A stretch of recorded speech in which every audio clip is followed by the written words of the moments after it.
কোনো ধরনের রিউমারে কান দেবেন না দয়া করে। আমাদের যেই আলোচনা ছিল সেটা এখনো চলমান আছে। সে বিষয়ে জোটের পক্ষ থেকে আপনাদেরকে আনুষ্ঠানিকভাবে জানানো হবে।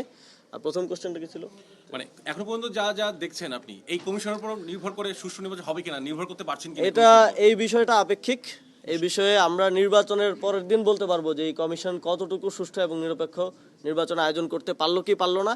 তবে এখন পর্যন্ত আমরা যেই লক্ষণগুলো দেখেছি, যাচাই বাছাইয়ের ক্ষেত্রে বলেন কিংবা এখন পর্যন্ত আমরা দেখি যে আচরণবিধি অনেক জায়গায় লঙ্ঘিত হচ্ছে। আমরা ঢাকা বিশ্ববিদ্যালয় সহ বিভিন্ন জায়গায় দেখি যে পোস্টার ঝুলছে, যেটা স্পষ্টভাবেই এখন করার সুযোগ নেই। আমরা বিভিন্ন প্রার্থীদেরকে দেখি যে তারা বিভিন্ন অনুষ্ঠানের প্রধান অতিথি হচ্ছে, যেটা স্পষ্টভাবে নির্বাচনী আচরণবিধির লঙ্ঘন।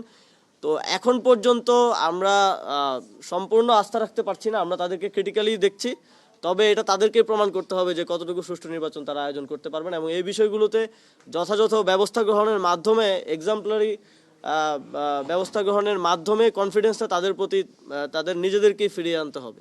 আমরা যখন দেখি যে একজন প্রার্থীকে সরকারি অফিসেই যেখানে শুনানি হওয়ার কথা সেখানে ঘাট ধাক্কা দেওয়া হচ্ছে, তখন তো স্পষ্টভাবেই এই শঙ্কা আমাদের মধ্যেও কাজ করে।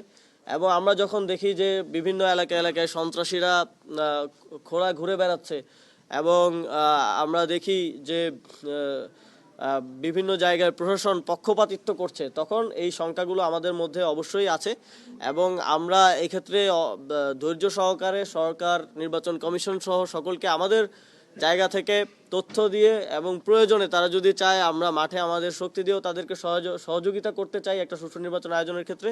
তবে এক্ষেত্রে তাদের সদিচ্ছাটা সবচেয়ে বেশি গুরুত্বপূর্ণ। এখন পর্যন্ত আমরা যে লক্ষণ দেখছি তাতে অবশ্যই স্বাভাবিকভাবেই সকলের মধ্যে এই শঙ্কাটা রয়েছে। তবে এই শঙ্কা দূর করার দায়িত্ব সরকার এবং নির্বাচন কমিশনের। সবকিছু নিয়ে এই শঙ্কা রয়েছে, তবে এটা আমাদের জন্য চ্যালেঞ্জ গণতান্ত্রিক রূপান্তরটাকে সুষ্ঠুভাবে বাস্তবায়ন করা। এটা যেমন সরকার, নির্বাচন কমিশনের দায়িত্বই 80-90%, তবে রাজনৈতিক দল, তারপরে দেশের জনগণ সহ সকল স্টেক হোল্ডারদের দায়িত্ব এই দেশের ভবিষ্যৎ যেন একটা সুন্দর গণতান্ত্রিক রূপান্তরের মধ্য দিয়ে একটা সুন্দর ভবিষ্যতের দিকে আমরা যেতে পারি সেটা নিশ্চিত করা। সেই জায়গা থেকে সকলের সহযোগিতা আমি কামনা করব। তবে এই নেতৃত্বটা দিতে হবে সরকার এবং নির্বাচন কমিশনকে। সেক্ষেত্রে কোনো ধরনের পক্ষপাতিত্ব, ভয় কিংবা আগে আমরা যেভাবে দেখেছি যে সেটেলমেন্টের মধ্য দিয়ে তাদের যাওয়া চলবে না। যদি তারা মনে করে যে কোথাও তাদের ভয় আছে কিংবা কোথাও কোনো রাজনৈতিক দল বা কোনো গোষ্ঠী বা পক্ষ তাদেরকে বাধা দিচ্ছে, সেটাও জনগণের কাছে স্পষ্ট করা তাদের দায়িত্ব বলে আমরা মনে করি। নির্বাচন কেন্দ্রিক আইন শৃঙ্খলা পরিস্থিতি খুবই হতাশাজনক বলে আমি মনে করি, যেহেতু তফসিলের পরের দিনই আমরা দেখেছি যে একজন চিহ্নিত আসামি যিনি জামিনে বের হয়েছিলেন কিছুদিন আগে, তার হাতে আমাদের একজন সহযোদ্ধা শহীদ হয়েছেন এবং এর ফলেই কিন্তু এই নির্বাচন নিয়ে শঙ্কাটা মানুষের মনে আরও বেশি তৈরি হয়েছে।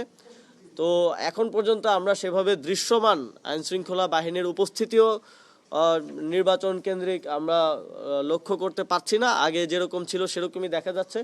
আমরা এক্ষেত্রে নির্বাচন কমিশনকেও এই কনসার্নটা জানিয়েছি যে মাঠ পর্যায়ে আরও বেশি উপস্থিতি এবং আরও অ্যাক্টিভ কার্যক্রম তাদেরকে অংশগ্রহণ করতে হবে এবং একই সাথে এই যে সন্ত্রাসীরা এখনো খোলা ঘুরে বেড়াচ্ছে তাদের ব্যাপারে কঠোর দৃশ্যমান ব্যবস্থা নিতে হবে, যদি মানুষের এই কনফিডেন্সটা আবার তারা ফিরিয়ে আনতে চান যে নির্বাচনটা সুষ্ঠুভাবে হচ্ছে এবং নির্বাচনটা আসলে সঠিক সময়ে হচ্ছে। আমরা এখনো দেখতে চাচ্ছি, আমরা এখনো নির্বাচন কমিশন এবং সরকারের সদিচ্ছা এবং তারা যে পক্ষপাতিত্ব মুক্তভাবে কাজ করছেন এই বিষয়ে তারা আমাদেরকে আস্থা দেওয়ার চেষ্টা করেছেন। তবে অবশ্যই আমরা তাদের কাজের মাধ্যমে, তাদের কথার মাধ্যমে নয়, তাদের কাজের মাধ্যমেই আমাদের আস্থা ফিরবে কি ফিরবে না সেটা আমরা দেখব। তবে আমরা যদি দেখি যে তারা কোনোভাবে এই নির্বাচনকে একতরফা কোনো একটা নির্বাচন আয়োজনের দিকে নিয়ে যাচ্ছেন, যেটা আমরা ইতিপূর্বেই শঙ্কা প্রকাশ করেছি যে একটা পার্টির পলিটিক্যাল অফিসের দিকে আমরা দেখছি যে নিয়ম বহির্ভূতভাবে অনেক সরকারি কর্মকর্তারা এবং গোয়েন্দা সংস্থার প্রধানরা যাওয়া শুরু করেছেন। তো এই বিষয়গুলো যদি এভাবেই চলতে থাকে এবং আমরা যদি দেখি বাংলাদেশে আরও একটি পাতানো নির্বাচনের প্লট সাজানো হচ্ছে, তাহলে অবশ্যই তখন আমাদেরকে রাজপথ বেছে নিতে হবে। এই গণঅভ্যুত্থানের মধ্য দিয়ে আমাদের সবচেয়ে বড় অর্জন করার কথা ছিল ভোটাধিকার, যেটা বিগত 3টা নির্বাচনে বাংলাদেশের মানুষ বঞ্চিত হয়েছে। এবার যেন কোনোভাবেই বঞ্চিত না হয় সেটা আমরা নিশ্চিত করব। সেটা আমরা শেষ পর্যন্ত চেষ্টা করব নির্বাচন কমিশন এবং সরকারের সাথে সহযোগিতার মাধ্যমে নিশ্চিত করার, কিন্তু যদি তা সম্ভব না হয় তাহলে প্রয়োজনে আমরা রাজপথে নামতেও প্রস্তুত আছি। আপনারাই তো কভার করেছেন, আমরা দেখলাম যে এনএসএ এর প্রধান তিনি একটা দলের প্রধানের সাথে পার্টি অফিসে গিয়ে সাক্ষাৎ করেছেন। যদি কোনো ধরনের নিরাপত্তা সংক্রান্ত বিষয়ে সাক্ষাৎ করার বিষয় থাকে, সেটা যে কোনো রাজনৈতিক দলের সাথে গোয়েন্দা সংস্থার প্রধানরা হয়তো সাক্ষাৎ করতে পারেন, কিন্তু সেটা পার্টি অফিসে যাওয়াটা আমাদের জন্য অশনি সংকেত বলে আমরা মনে করি। এবং সরকারি কর্মকর্তাদের সাথে বৈঠক, এটাও আমরা নিয়ম বহির্ভূত, এবং এইটাও এই নির্বাচন এবং ভোটাধিকার প্রয়োগের ক্ষেত্রে জনগণের মধ্যে একটা শঙ্কার তৈরি করছে। আয়কর রিটার্নটা জমা দেওয়া হয়, আপনারা জানেন যে জুন মাসে, এটা অর্থ বছর হিসাব করা হয় জুলাই থেকে জুনে। তো আয়কর রিটার্ন আমিও জমা দিয়েছিলাম। তো এটা জুন মাসে যেটা জমা দেওয়া হয়েছে, জুন মাসের পরে কিন্তু আরো 6 মাস অতিবাহিত হয়েছে। তো এই 6 মাসে প্রার্থীর আয়, যে আয়টা আছে সেই আয়ের পার্থক্য কিন্তু স্বাভাবিকভাবেই হওয়ার কথা। গত বছর আপনি যে আয়কর রিটার্ন জমা দিয়েছেন সেটা এই বছর এসে মিলবে না, এটাই স্বাভাবিক। তবে নিয়ম অনুযায়ী যেহেতু আয়কর রিটার্নের ওই সময়ের তথ্যগুলো দাখিল করতে হয়, ওই সময়ের তথ্যের সাথে কিছু সাদৃশ্য হওয়াটাই স্বাভাবিক। এবং এ বিষয়ে কোনো ধরনের অসামঞ্জস্য বা ইয়াটা হওয়াটা এটা খুব স্বাভাবিক বিষয়, যেহেতু 6 মাস আগে আপনার আয় আর আজকের আপনার আয় তো এক হওয়ার কথা না। তো এটা আমি মনে করি যে বিভিন্ন পত্রপত্রিকায়, বিভিন্ন মিডিয়ায় আমরা দেখেছি যে এর আগেও যে এনসিপির যারা প্রার্থী আছেন, এনসিপির যারা নেতা আছেন, তাদের বিষয়ে নিউজগুলো খুব ফুলিয়ে ফাঁপিয়ে এবং এটাকে ভিন্নভাবে উত্থাপনের একটা চেষ্টা আমরা দেখেছি।